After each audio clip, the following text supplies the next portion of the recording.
आप लोगों ने स्क्विड गेम सीजन 3 की एंडिंग तो देख ली होगी, जिसके अंदर काफी सारे ट्विस्ट थे, लेकिन आज हम 90% बातें सिर्फ और सिर्फ फ्रंटमैन के बारे में ही करेंगे। क्या तुम्हें पता है प्लेयर 456 अभी भी जिंदा है और इसका क्लियर हिंट हमें सीरीज के एंड वाले एपिसोड के अंदर ही दे दिया जाता है। और लास्ट वाले पोस्ट क्रेडिट सीन के अंदर एक अमेरिकन बंदी प्लेयर्स के साथ ताकशी खेलकर प्लेयर्स को इकट्ठा कर रही होती है अगले गेम के लिए। इससे साफ पता लगता है कि इसका अमेरिकन वर्जन भी आएगा। लेकिन क्या आपको पता है अमेरिकन वर्जन के अंदर इसका मेन कैरेक्टर कौन होगा? वही कैरेक्टर जिसको हम फ्रंटमैन के नाम से जानते हैं। बहुत से लोग तो यहीं पर शॉक हो गए होंगे कि ये क्या बोल रहा है, पर लेकिन आपको टेंशन लेने की कोई जरूरत नहीं है। मैं आपको सारी बात बताऊंगा। स्क्विड गेम के अंदर हमें काफी सारी चीजों को दिखाकर स्मार्ट तरीके से काफी सारी चीजों को तो छिपा लिया गया। प्लेयर 456 का सिर्फ एक ही मकसद था, इस खूनी खेल को बंद करना, चाहे इसके लिए उसे कुछ भी क्यों ना करना पड़े। इसलिए वो सीजन 1 को जीतने के बाद फिर से इसी खेल के अंदर पार्टिसिपेट करता है। एपिसोड 5 के अंदर फ्रंटमैन प्लेयर 456 को चाकू देकर कहता है कि ये लो, चाकू से इन सारे प्लेयर्स को मार दो ताकि तुम और बेबी इस गेम से बाहर सेफली निकल सको और ये अगला गेम दो बंदों के बीच में नहीं खेला जाएगा। लेकिन यहाँ पर सवाल ये आता है कि फ्रंटमैन ऐसा क्यों करता है, जबकि उसका काम तो ये है कि प्लेयर्स को गेम खिलाना, चाहे कुछ भी क्यों ना हो जाए, गेम नहीं रुकना चाहिए। उसका भाई जिन्वू भी इसी गेम को बंद करवाने के लिए आया होता है, लेकिन फ्रंटमैन उसे गोली मार देता है। लेकिन अब ऐसा क्या हुआ कि फ्रंटमैन ही पूरा बदल गया? मैं इस चीज का आपको सॉलिड रीजन दूंगा। क्या वाकई में फ्रंटमैन एक अच्छा इंसान था? क्या प्लेयर 456 अभी भी जिंदा है? ऐसे बहुत सारे ट्विस्ट मैंने वीडियो के आगे कवर किए हैं। तो अगर आप लोगों ने स्क्विड गेम सीजन 3 को पूरा देख लिया है तो इस वीडियो को जरूर देखना। अगर आप लोगों को मूवी सीरीज के अंदर थोड़ा बहुत भी इंटरेस्ट है तो अपनी दुकान को सब्सक्राइब करते हुए जाना, क्योंकि ऐसा तड़कता भड़कता माल सिर्फ और सिर्फ अपनी दुकान पर ही मिलता है। सबसे पहले बात करते हैं कि प्लेयर 456 क्या अभी भी जिंदा है? लास्ट के एपिसोड के अंदर हमें पता चलता है कि ये दोनों बंदे एक दूसरे से बात करते हुए कहते हैं बॉस के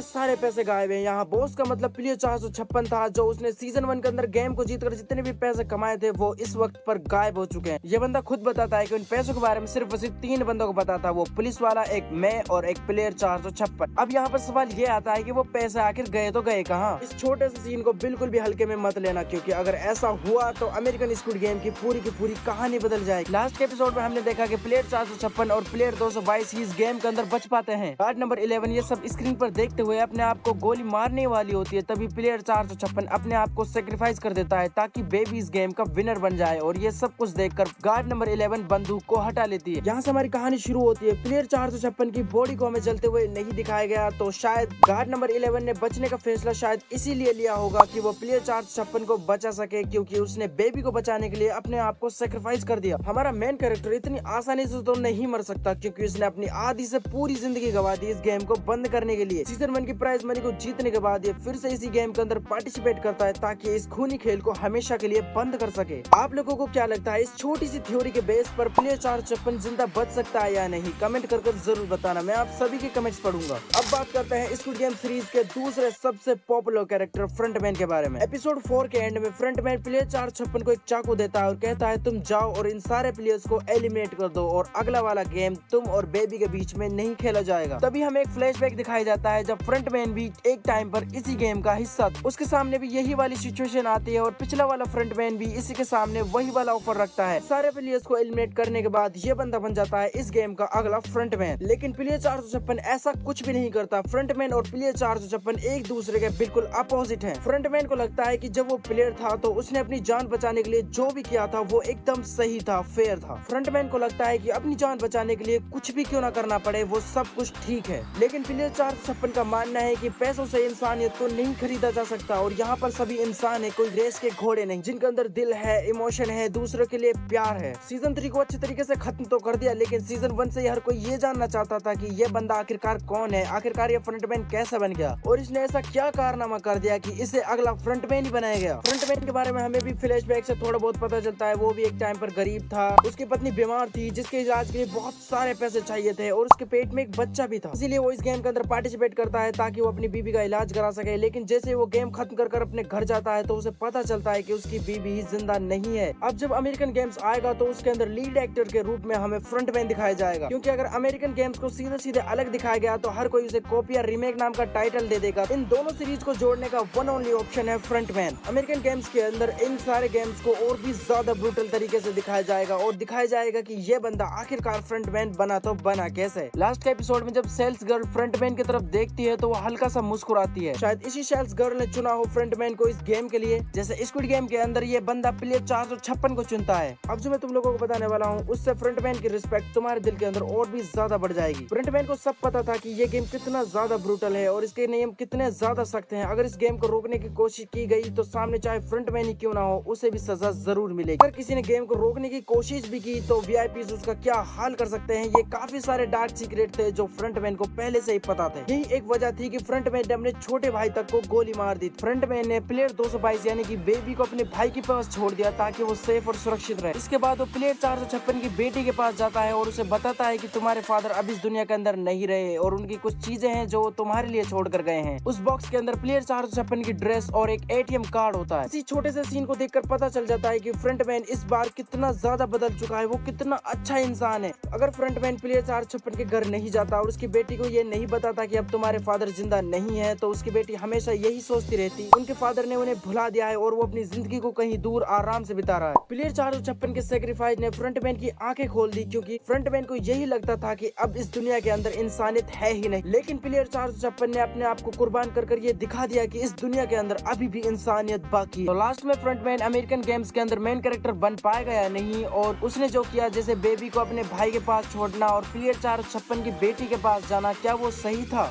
आपको क्या लगता है कमेंट करके जरूर बताना। अगर आप लोगों के मन में कोई और थ्योरी चल रही हो तो वो भी कमेंट करके जरूर बताना। अच्छी वाली थ्योरी को मैं अगली वीडियो के अंदर मेंशन जरूर करूंगा। अगर आप लोगों को हमारी दुकान का माल तड़कता भड़कता लगा हो तो वीडियो को लाइक और चैनल को सब्सक्राइब मार दो, क्योंकि ऐसा तड़कता भड़कता माल सिर्फ और सिर्फ अपने दुकान पर ही मिलता है। मैं आपसे मिलता हूँ एक और नेक्स्ट और मस्त जबरदस्त वीडियो के साथ। तब तक के लिए देखते रहिए अंशु एक्सप्लेन।